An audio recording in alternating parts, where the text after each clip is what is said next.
Alrighty, what's going on, guys? It's the boy Fooly, and I'm bringing you guys another video right here on Black Ops Cold War. There's one universal question that I want you guys to answer to yourselves or in the comment section. The question is this game ready for launch?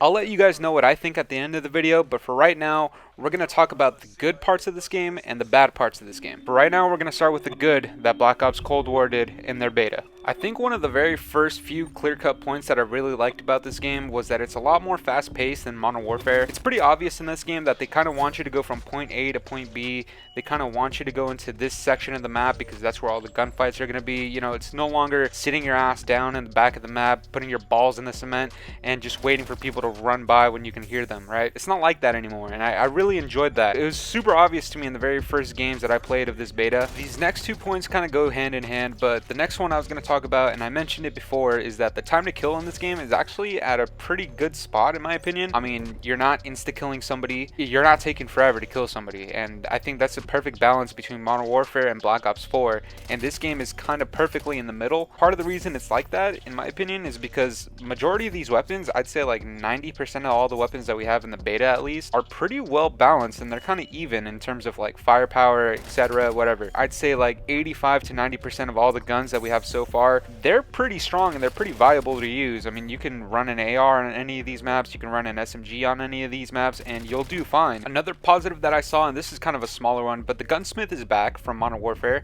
except they have it a lot more specific in Black Ops Cold War, and they give you percentages, and if you press R2, I think, for the PS4, you know, it kind of gives you like a detailed description of like, oh, the milliseconds per shot, whatever, blah blah blah. You know, I'm not a math whiz, I don't know this shit, I'm a dumbass caveman at the end of the day, but to me it's pretty easy to understand that, okay, well, this number is better than that number. I like that they give you a lot more detail in the gunsmith, and it's something that I hope that they continue forever, to be completely honest. Another small positive that I really enjoyed was the settings tab, and specifically the FOV slider for console. I know for PC it's even more in depth and it's fucking crazy, but the fact that we have all these little tunings that we can do on console is fucking cool, and it's stuff that I always wanted in Modern Warfare. The PC players on Modern Warfare could adjust their FOV to 120, and that's insane. This next one's gonna be for all my homies who hate Joe Seacott just as much as I do, and it's that in this game you can kind of clearly tell that they kind of did the opposite of what Infinity Ward did in Modern Warfare, and they kind of reversed all the stupid shit that Infinity Ward implemented, like mounting. There's no more mounting, thank God. The doors are non-existent, at least in the core multiplayer. The radar exists again because I don't know who the fuck told Joe Seacott, hey man, you can just take off the radar and you will never have a problem again.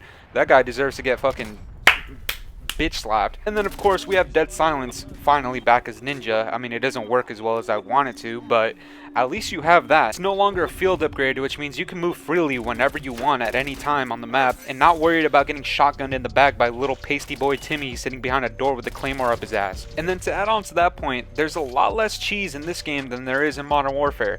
I'm no longer getting one-tapped by 725s across the map. I'm no longer getting one-tapped in the skull by pistols across the galaxy. I'm no longer running through doors into triple claymores in the shape of the Bermuda Triangle causing me to disappear off the map. There's no more dumb shit is the point of this, and I really appreciate Treyarch for having some common sense and having a fucking scrotum, to be completely honest. Unless my dumbass can think of some more, this is probably going to be my last good point about the Black Ops Cold War beta, and it's just that the colors and the vibrance of the maps are actually very beautiful, in my opinion. I know that sounds weird, but Moscow looks incredible if you look at the sky. I know it sounds weird. In Miami, it's the same thing. Now, Miami's not that good of a map, but at least it has some really nice colors to it, and I could say the same pretty much for Satellite, and Cartel is... Anyways, now we're going to get into the bad section of the Black Ops Cold War beta, in my opinion. This first one transitions perfectly because I was just talking about the maps, but honestly, the design of these maps, besides Moscow, in my opinion, are pretty dumpster juice. I mean, these are kind of gooch sweat if you think about it. I mean, Satellite has some of the worst head glitches, and the sand dunes are atrocious, and the Satellite in the middle is inevitably dog shit. Then we have Miami, which a lot of people call the next Piccadilly. I don't think it's as bad as Piccadilly, to be completely honest, but it's still not very good. There's way too many places where people could just camp, and because the visibility is pretty bad, you can't really rip these guys off of head glitches as easily as they can see you and blast the shit out of you. And then lastly, we have Cartel, which the hangar area where the warehouse is pretty ass. I mean, that one little room that you could enter with a staircase, that's pretty ass to get people out of. Then there's the boulders and rock area on the opposite side of the map, and that area is pretty bad. And then we have the middle, where the tower is, and the grass looking like fucking Chewbacca's hair, and you can't see shit through it. I mean, I thought they said that they were gonna cut it down a little bit, but I didn't notice it whatsoever. I hope in the full game you can't just run in there and then your name tag and the aim assist is completely gone, because that was super annoying. I could not find anybody in the grass for the life of me. If you go prone in there, you're not going to die once. I mentioned these two in a previous video, but they kind of go hand in hand, to be completely honest. But we're going to talk about the hit detection, because the hit detection is very, very, very bad. The amount of times I've been shot around a corner where I'm easily running away, feels like your hitbox is at least like a few inches behind you, and it should not be like that. We've had games that are a lot more crisp than that, and I don't know if Black Ops 4 had as bad hit detection. I know it had bad hit detection, but I don't know if it was this bad, because in this game it's very, very noticeable, and I don't know if it's because it's PS4 and last gen consoles. The next thing that we're going to talk about is the aim assist, because the aim assist is very off too. There's some times where you lock onto somebody, and if you move your analog a little bit, you're going to be completely off target. You get aim assist drag through walls, through rocks, through buildings, through whatever, you name it. It's really bad, and I think it does need some rework. Maybe the same exact aim assist settings that you could have in Modern Warfare might help. I don't know. I really don't know how to fix this, but if anybody from Treyarch ever sees this, the aim assist super needs work, honestly. Moving on, the movement is pretty clunky. It's not as clean as it was in Modern Warfare. Weekend 2, they improved a lot on it. I don't know exactly what they did, but the movement felt a lot better in Weekend 2. And I know they fixed it up a little bit, but if they slightly tune the sliding again, I feel like you'll get that perfect spot, because we're getting close to it, because it's still super cheesy, but I feel like it'll be manageable if you just tune it down a little bit. This next one I hear a lot of people talking about, but it's something that I haven't seen be addressed at all, and it's the health regen in this game is super slow. In my opinion, that makes stim shot OP, because now it's like kind of like a crutch utility, crutch equipment. Stim shot, I've always hated it. I never liked it in Black Ops 4. I never understood why the fuck it was in Modern Warfare, but it was. Now it's back in Cold War, and I hope this is the last time I ever see stim shots, to be completely honest, because you get infinite stim shots in this game, which makes no sense because they recharge without any perks or attachments or whatever. You get back to 150 super quickly.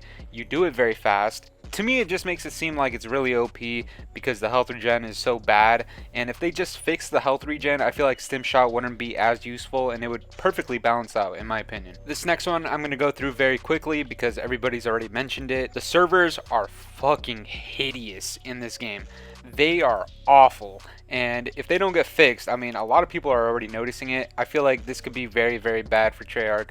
The servers have never been this bad, in my opinion. All the bad shit about this game, the servers are just making shit like 5 times worse. Earlier I mentioned that this game had really good weapon balance, and that is for the exception of like 3 weapons, in my opinion. The M16, which is busted out the ass. The shotgun, I forget which one it is. I think it's the Gaio. That shit is stupid OP. I don't really mind the shotguns as a secondary if they weren't OP as hell, and in this game they're not really, except for that one. That one is super, super annoying. That one I've seen in combination with the M16, and that shit makes me want to fucking fork my eyeballs out. And then this last one, I've kind of had a little bit of a change of heart on. It's the sniper still. I still think they do need a little bit of tuning. I feel like there's more balance to it than there is nerfing it, and when I say that, I think the damage output is perfectly fine. I do think it pulls up way too fast, so if you just adjust that, I hear people saying that you get too many hit markers with it. That wasn't really the case for me, but if you up the damage a little bit and decrease the ADS, I feel like you get a perfectly nice balance in there, in my opinion. The score streaks, there's something that needs to be done to them. Some of them are completely dog shit useless, and on top of that, the whole system they have, being able to die and still earn those score streaks, I thought was completely ridiculous. I have no clue why they changed that, because the way score streaks were previously in Black Ops 2, even in Black Ops 4, it was perfect. Why fix something that's not broken? The join in progress is super annoying, especially if you're solo. The amount of matches that you join where it's like domination on satellite, your team has like 40 points and the other team has like 165. There needs to be an option for me to never join in progress, or at least like minimize it. And then lastly is going to be skill-based matchmaking, and I'm just going to say it like this, right? Give the majority what they want. I don't know how many people are actually like, oh, I want to hop on COD so somebody can stick their thumb on my ass. No, nobody's like that, alright? I'm not like that. If you're like that, you deserve to be electrocuted, honestly. SBMM, give the majority what they want. That's all I'm going to say about it. And there we go. That's going to conclude all of my points on Black Ops Cold War in the beta. This is the question that needs to be answered. Is this game ready for launch? In my opinion, no. But they are close. I think that they have a pretty solid game, a pretty solid foundation, and if they just tweak it in the correct directions, this game will be ready and it'll be pretty decent. And as for my final rating for the Black Ops Cold War beta between weekend 1, weekend 2, and the extra day that they gave us, I give this a 5.5 out of 10. So leave your comments down below, guys. Leave a like if you guys agreed with anything that I said or if you enjoyed the video, and subscribe if you're new. It's been the boy Fooly, guys. Have yourselves a good one, and toodaloo.